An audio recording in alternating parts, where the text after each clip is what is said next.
Are you excited about pasta? Yes. I'm excited about pasta. So today, we're gonna make orecchiette with lamb and a pea pesto.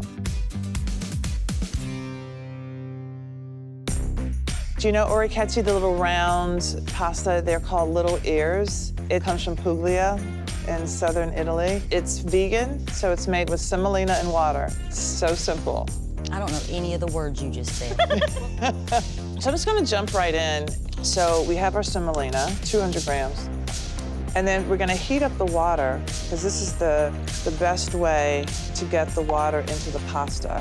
I'm going to toast my pine nuts, and the oven's on 400, so it's gonna be really quick. My water's boiling, it's hot. I'm just gonna mix it. Once I get all the dry bits, I go in with my hands, and I just make it into a ball. Now, what I'm gonna do is knead it.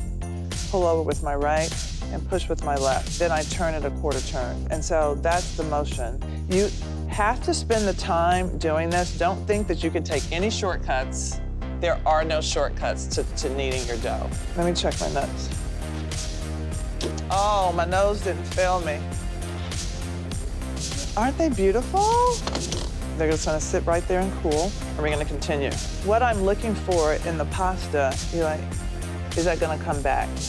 It's not quite elastic. If it is not elastic enough, when it goes into the water, it's gonna disintegrate. Like, I think we're just about there. It's feeling really smooth. All right, this is it. I'm gonna just go back into my ball. All right, pasta's ready. Ooh. Pesto, has anybody made pesto? No. I mean, you know. Just thought I'd ask. It's about a quarter cup of mint, half cup parsley. Okay, 3 cloves of garlic. We don't need to worry about doing too much to this. It's going in a food processor. We have 2 cups of peas. Peas are like one of my favorite vegetables. Love peas. Quarter cup of cheese, quarter cup pine nuts.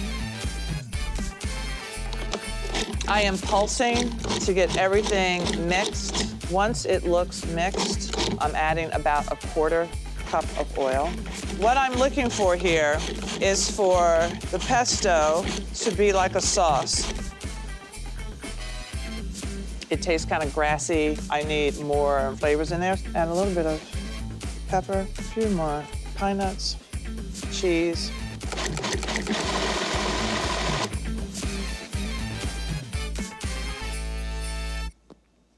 Pesto done. So what we're gonna do now is mix all of my flavor and aromatics into my lamb.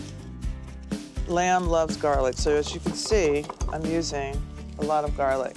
I'm also putting lemon zest in here. It will brighten the lamb. Chili flakes. Little kick. Now, I just mix this up like meatloaf. If I mix all of my aromatics into the meat, when I cook my meat, I'm not working as hard to flavor it. The other part of my sauce is going to be the onions.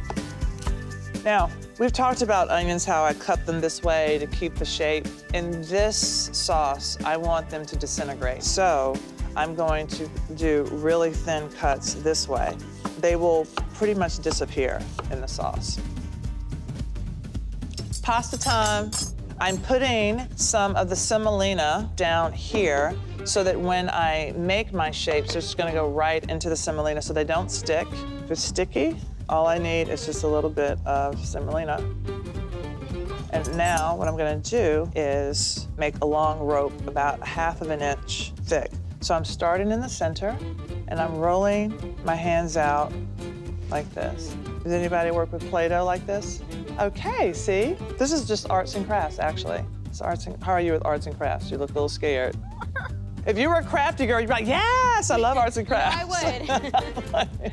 So I'm gonna cut these just about a quarter of an inch, a little more than a quarter of an inch, okay? I am going to place a butter knife down on this little ear and pull it toward me. Turn it over and then stick my thumb in here, and then this is the orecchiette. And you just get into a rhythm. You're making your pasta, you're pulling it toward you. I think that's enough. We're ready to go. My pasta, I'm not throwing it in right now. One thing that I will do is put salt in my water. I'm gonna start my sauce. I have my onions. I added some salt so that I can extract some of that liquid in my onions. Oh my gosh, how big is this eye? Oh, it's a little one.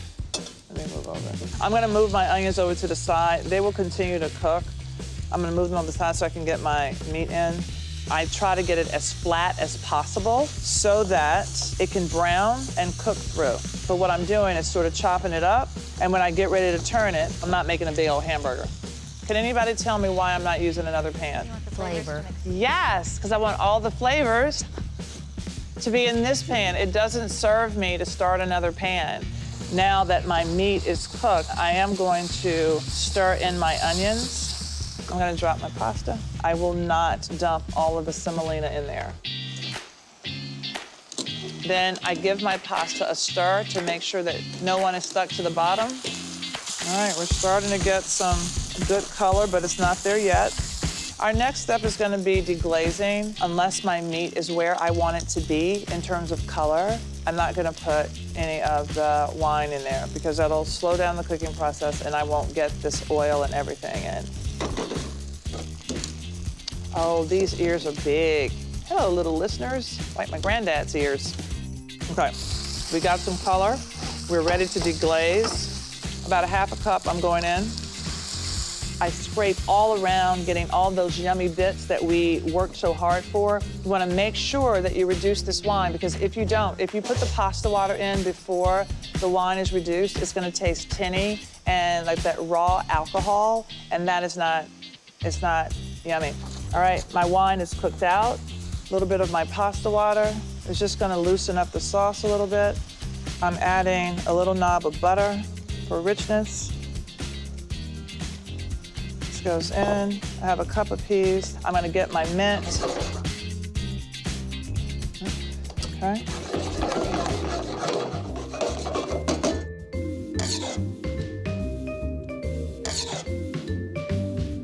I'm doing a little bit of lemon zest, pesto, simple, quite delicious, and Parmesan cheese. You wanna do mint. You can, and that's it. I mean, it took me long enough. Oh, here, we have these right here. Okay.